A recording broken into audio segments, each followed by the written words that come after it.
Olá, eu sou Juca Kfouri e vou conversar hoje com o jornalista José Cruz. Quem é José Cruz?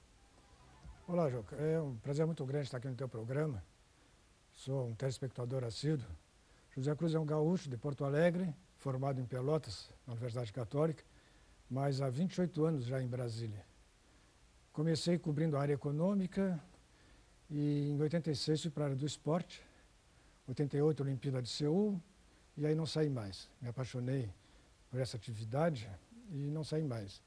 E atualmente eu estou no Correio Brasiliense, onde eu estou há 12 anos já, depois de ter passado pelas Olimpíadas de Sydney, Paralimpíadas, Pan-Americanos, etc.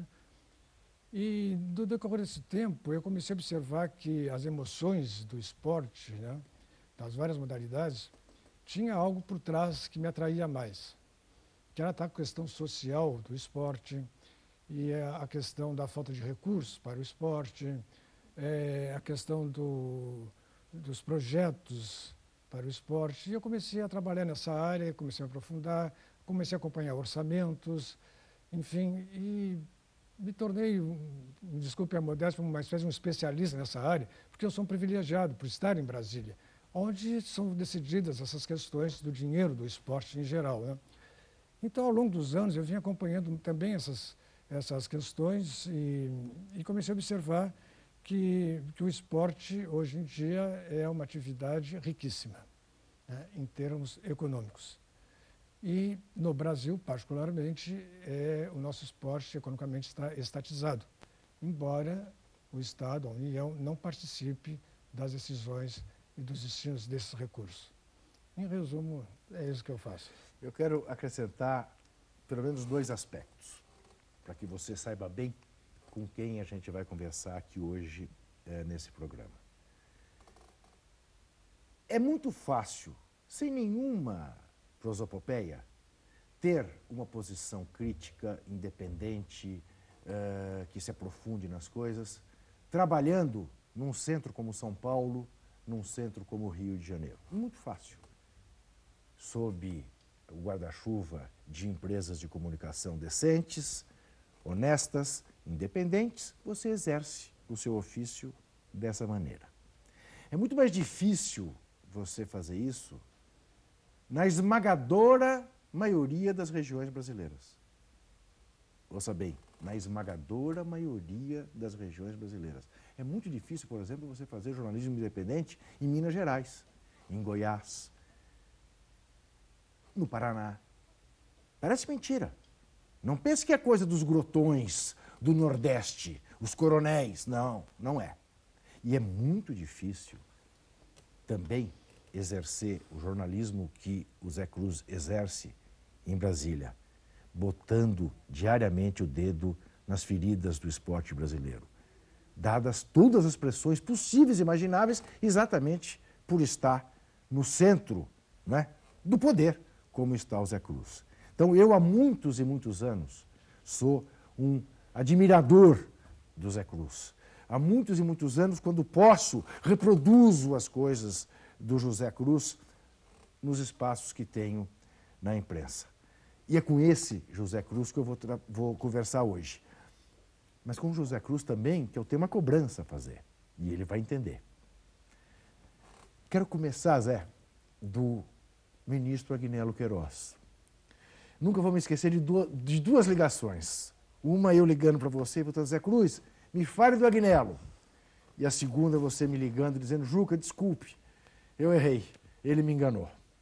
Conta um pouco como era a sua relação com Agnello Queiroz, deputado, né, pelo Distrito Federal, e o que aconteceu depois. Não era só a minha relação, era a relação da imprensa como um todo. O Agnello era um amigo da imprensa, né? Ainda é amigo, né? Tem seus amigos, com certeza, né? E era um deputado extremamente atuante, né, da oposição, né, e batalhador no Congresso, extremamente confiável, etc. E que teve a sorte, é bom que se diga, eu queria abrir um parênteses, de ter na sua assessoria um profissional chamado Gil Castelo Branco. O Gil Castelo Branco, que hoje dirige a ONG Contas Abertas, é um desportista, né, e que sofria com o assédio de atletas ao gabinete pedindo recursos para viagens, para competições. E isso não é possível, o esporte brasileiro não tem dinheiro. Então, o Gil, como desportista também, com os filhos esportistas, mulheres esportistas, ele começou a trabalhar. E profundo conhecedor do orçamento da União, que é um negócio extremamente complexo, mas na qual ele é especialista, ele começou a idealizar uma forma de se ter recursos para o esporte. E foi aí que ele criou a tal Lei Agnello Piva, que foi autografado pelo Agnello, encaminhado ao Congresso Nacional e depois ao Senado, teve adesão do senador Piva e se criou a Lei Agnello Piva. Eu estou fazendo só esse registro até por uma questão de justiça, porque na imprensa brasileira esse fato histórico não é contado sobre a origem desse projeto. E o Agnello teve sorte de ter um sujeito como o Gil na sua assessoria. E por conta dessa legislação, que começou a vir dinheiro para o esporte, a Lei Agnello Piva começou a entrar dinheiro para o Comitê Olímpico Brasileiro, 2% das loterias federais para o COB e Comitê Paralímpico, o Agnello acabou sendo o homem do Lula para o Ministério do Esporte. E foi para lá. E no dia 31 de dezembro de 2002, vésperas da posse, ele me telefona e me convida, eu estava com a minha filha, Patrícia, almoçando, e ele me convida para ser o assessor de comunicação dele. Eu agradeci, me senti muito honrado, tal. Um amigo meu, seria muito bom trabalhar com um amigo, mas olha, eu não quero estar de gravata, terno, reuniões, burocracia. Eu gostaria mais de estar na beira da piscina, na pista, etc.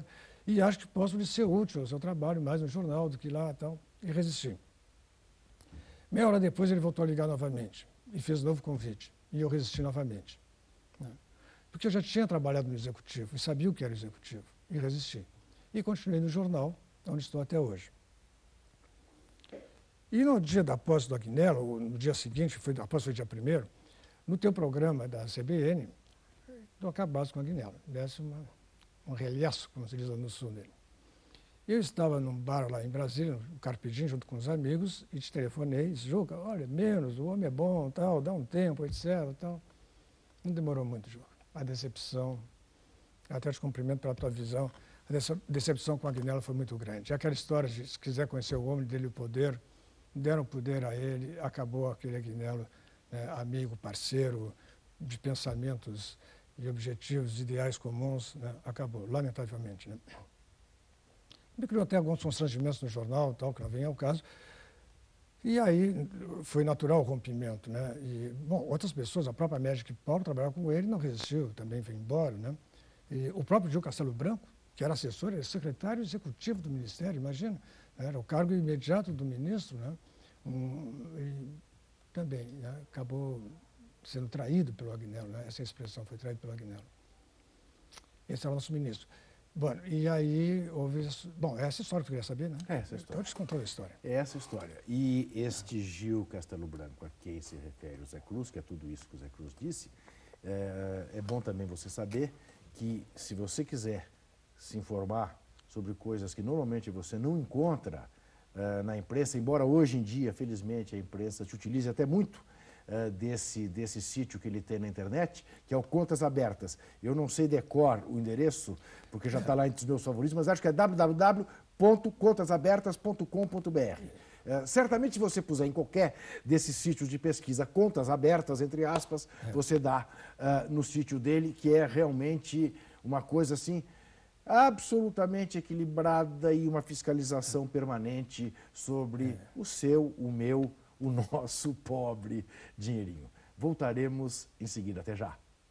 Jornalista José Cruz, você querendo conversar com o Juca Entrevista, entra nesse endereço aí embaixo na sua tela, www.espn.com.br/Juca Entrevista. Querendo ver a programação dos canais ESPN com qualidade digital de imagem, entra nesse endereço, www.espn.com.br/360. Querendo ver o blog do Zé Cruz, o endereço é esse, www.correiobrasiliense, atenção, é com Z mesmo, .com.br/blog do Cruz.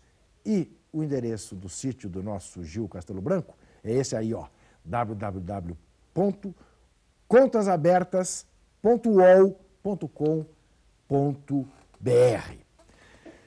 Zé Cruz, bom, você já contou como é que você, por intermédio da cobertura esportiva, se interessou mais no esporte como fator de inclusão social e em ver como é que o esporte assume essa cara de negócio que o esporte assumiu, né?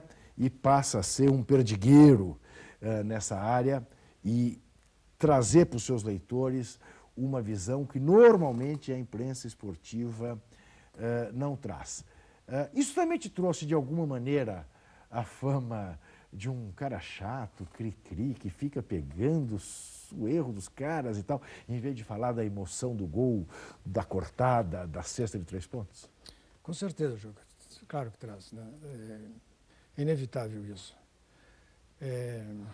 Porque, afinal de contas, nesse trabalho que a gente faz, em primeiro lugar, a gente está mexendo numa área onde tem muita gente ganhando dinheiro fácil. Sem dúvida. Né? E só por isso não se pode ignorar. Né? Acaba se tornando notícia porque é dinheiro público, inicialmente. Né? Mas já há quem me diz, poxa, deixa de ser chato, deixa os caras. Tal. Aliás, eu até tenho dito ultimamente, aí, em tom de brincadeira, que hoje em dia é mais fácil eu criar um clube de futebol ou uma ONG e buscar dinheiro no governo, que é fácil, sem problema. Né? E sai até sem fiscalização depois. Então, mas é saindo da gente, né? Jogo de ficar, como diz a minha filha, metendo o nariz onde não se deve. Metendo o nariz onde não é chamado? Aí começou narigudo e tal, eu vou lá e continuo. Mas sim, de fato, olha, e não só essa questão, como também até ameaças. A gente passou por ameaças, né? Lá em Brasília tive um caso sério com o Serjão, aquele que foi goleiro depois foi cartola do Ceilândia, né? O Serjão, durante um bom tempo, foi secretário adjunto da Secretaria de Esporte e fez umas atrapalhadas lá muito sérias, todas comprovadas e denunciadas, mas que me custaram algumas ameaças sérias, né? Mas na justiça tudo sem problema, tudo limpo. Se você pedir uma entrevista para o Carlos Arthur Nussmer, ele te dá?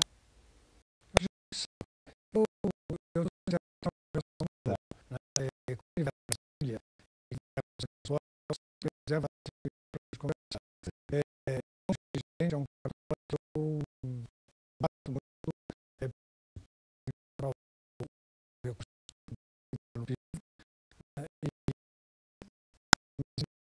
no sentido de comigo. Ele diz, por exemplo, Cruz, que não é função do hobby, a inclusão social, né? Porque o hobby é botar as brasileiras para fazer as competições internacionais. Ao mesmo tempo, ele trouxe para o COB, que é uma coisa que pouca gente sabe, aquilo que não estava até então sob o COB, que é o esporte estudantil. Exatamente. Né? Eu queria que você desse um pouco a sua visão sobre isso. Como é que isso se deu? Pois então, quando a lei Agnello Piva foi aprovada, veio a regulamentação. E naquela ocasião, tanto a Confederação Brasileira de Desporto Escolar como a Confederação Brasileira de Desporto Universitário estavam inadimplentes, ou seja, deviam prestações de contas ao governo de verba pública. Então, não poderíamos receber aquele dinheiro de 10% para o desporto escolar e 5% para o desporto universitário da lei Agnello Piva. Então, o COB passou a receber esse recurso. Originalmente, a verba do desporto escolar não seria para fazer os jogos escolares como está acontecendo hoje. E seria para aplicar nos talentos que surgissem, né? Porque não existia, as escolas são desprovidas na sua área de esporte. Né? Mas acontece que no governo Lula, o Ministério da Educação não quis saber de desporto escolar. Não queremos saber disso e tal, e ficou um meio tempo lá, passou 1, 2 anos sem a realização dos JEBs, dos Jogos Escolares, que é um evento tradicional na história do esporte brasileiro. Veio para o Ministério do Esporte, e o Ministério do Esporte não tinha orçamento, não tinha dinheiro para comandar. Chamou o presidente Nunes e disse, olha, vai ficar contigo. E acabou ele fazendo. Então, nós temos essa incoerência. O COB, que cuida da elite do esporte brasileiro, do atleta de nível olímpico, né? Ele se envolve, ao mesmo tempo, com o desporto escolar, que tem características bem diferentes da questão pedagógica, da formação do caráter, etc., que é onde o COB não se envolve. Aqui que deveria estar no MEC, hoje está no Comitê Olímpico Brasileiro. É uma incoerência fenomenal isso. Ao mesmo tempo, ele é capaz de dizer, quando vê aí surgir movimentos de clubes, né, pedindo uma participação na Lei Piva, ele é capaz de dizer que clube não forma atleta no Brasil, quem forma é escola. Aí eu fico me perguntando se nós estamos diante de um samba do crioulo doido, do nosso Stanislaw Ponte Preta. Olha, eu sou sincero, hoje estamos diante do samba do crioulo doido. A semana passada, inclusive, escrevi um artigo mostrando a choradeira que existe hoje dos cartolas, né, e a fartura de recursos que nós temos. Originalmente, há muitos anos, o clube era o formador de atleta. Né? Passados por isso, sabe que a importância do clube. Né? Vamos fazer até uma retrospectiva aqui, voltando um pouco à questão da escola. Não é que a escola seja formadora de atleta, mas é lá que se identifica o talento. Não Claro. só o atleta, como o professor, Claro. um pianista, Claro. da arcênicas, etc. Né? Esse é o compromisso O matemático, o filósofo, o engenheiro, Sim, claro. Exatamente. Aí, se você pegar assim, Cuba e Estados Unidos, o tamanho de um e de outro, a geografia de um e de outro, a economia de um, a ideologia, as diversidades que nós temos entre Cuba e Estados Unidos, mas eles têm algo em comum. Tudo no esporte começa pela escola. Ao contrário do Brasil, nós ignoramos a escola. E o clube social, que se tornou social, né, com raras exceções, como temos com Pinheiros, Sergipe, Minas Tênis, etc., acontece que ele também não forma atleta. Então, o nosso atleta hoje, quando surge o talento, quando se identifica um saltador, um tenista, etc., nós não temos para onde mandá-lo. Essa que é a realidade. E não é por falta de recurso, mas é por falta de política de esporte nesse país. Mas há uma coisa sobre a qual o mais ácido dos críticos, por exemplo, em relação ao Nussmann, como eu sou, não pode negar. O Nussmann fez um trabalho extraordinário no voleibol brasileiro. É claro que tem a crítica que o Bebeto de Freitas faz com razão da diferença entre o vôlei do Brasil e o vôlei no Brasil, que o próprio Nussmann privilegiou sempre a seleção brasileira, né? Teve lá aquelas atitudes autoritárias, arbitrárias, de querer impedir que o jogador fosse para o exterior, pagasse uma multa horrorosa e tal, tudo isso, mas uma coisa é inegável, o resultado que ele atingiu, né, fez do vôlei brasileiro o que é o vôlei brasileiro. Por que ele, já depois de tanto tempo de COB, não consegue fazer 1/10 pelo COB do que ele fez para o vôlei, Cruz? Pois é, essa é a questão, né? Esse é o questionamento principal. Por que essa estrutura que foi montada no vôlei, essa filosofia que foi montada, até de administração e de gestão de recursos, não é repassado para as outras instituições, para as outras confederações? Nós temos 8 anos de Lei Guiné-Lupiva. São 8 anos de recursos públicos, não só da Lei Guiné-Lupiva. 2 ciclos olímpicos. Né? 2 ciclos olímpicos. Temos as estatais, são 6 estatais patrocinando o Brasil, Caixa, Petrobras, Infraero, etc., que também injetam muito dinheiro no esporte, né? E por que essa filosofia do vôlei não é repassada, essa política de gestão de recurso público não é repassada para o atletismo, para a natação, para o basquete principalmente, etc. Por que não é repassado?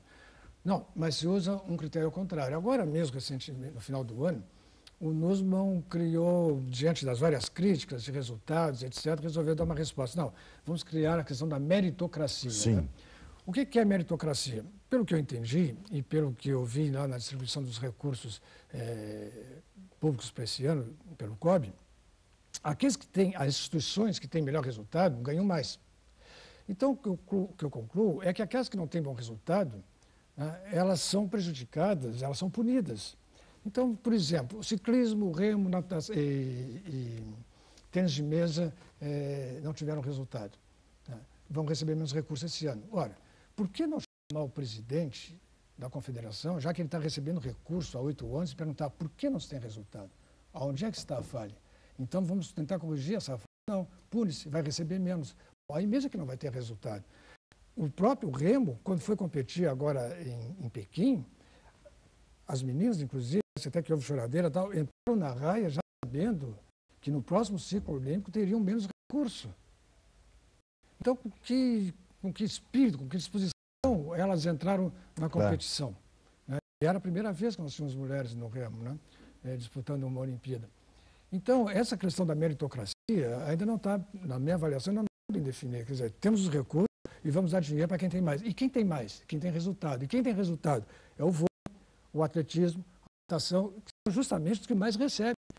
Né? O vôlei do Brasil, o atletismo da Câmara Federal, há 6, 7 anos recebendo.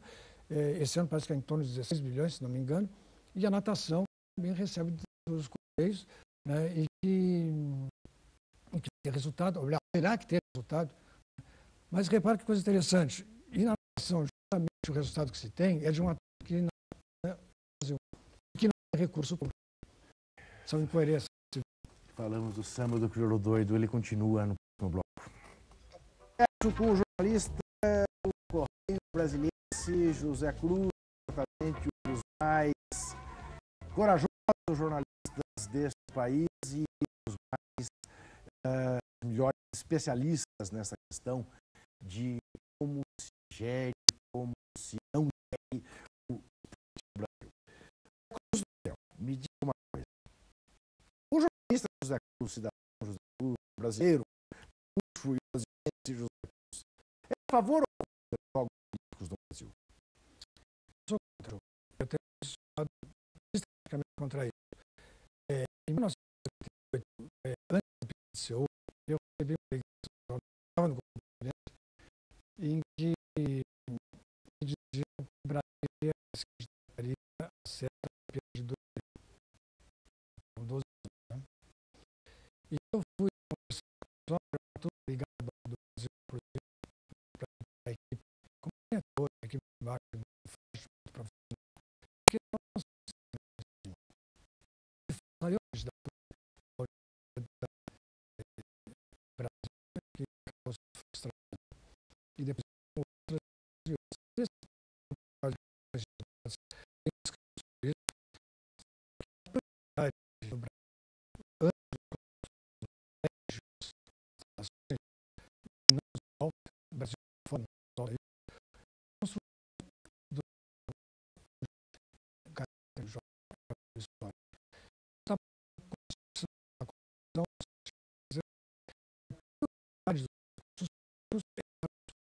é o que acontece.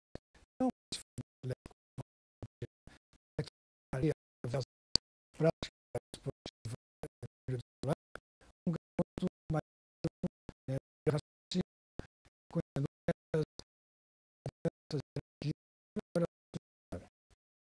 isso. Então, gente, e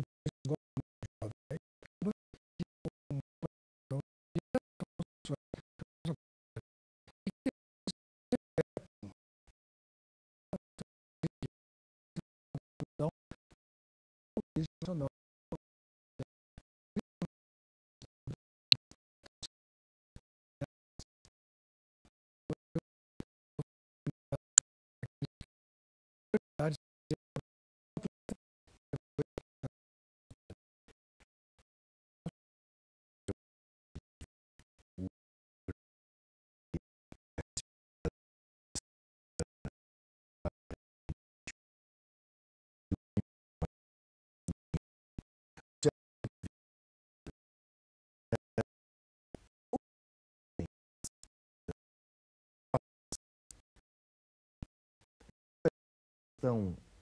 Do desperdício, né?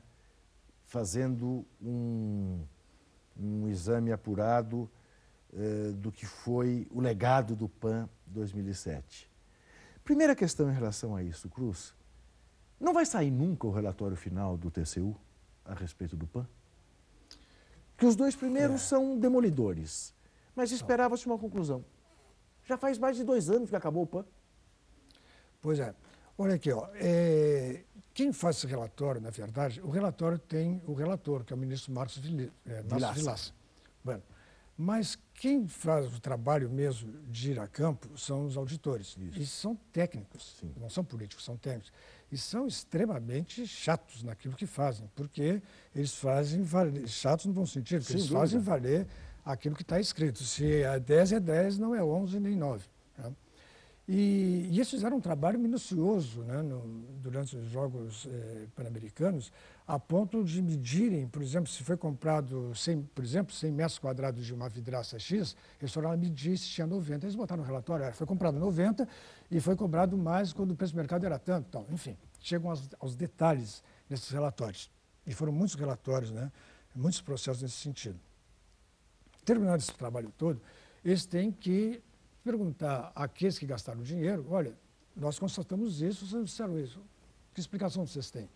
E são essas explicações que o Ministério do Esporte está dando agora. Porque uma coisa interessante é que o ministro Márcio Villaça, em seu relatório, ele isentou o comitê organizador dos Jogos, né? No momento em que ele deixou a responsabilidade toda ao Ministério do Esporte, porque ele foi quem liberou o recurso, Então, ele isentou o comitê organizador. É claro que o comitê organizador, que foi dirigido por caso Arthur Nussmann, encaminhou ao Tribunal de Contas da União um relatório e ao Ministério do Esporte também, ao qual nós não tivemos acesso, né? Sim. Não sabemos por que motivos, mas não tivemos. Mas é um relatório bem detalhado. Deve ter lá as explicações para ter sido isentado depois. Você acha crível que estejam esperando pela definição em outubro desse ano sobre a candidatura do Rio para 2016 e em não sendo consagrada a cidade do Rio como sede olímpica, aí esse relatório sai e demole o COB? É possível, Diogo. Eu não diria que seja impossível, não. É possível.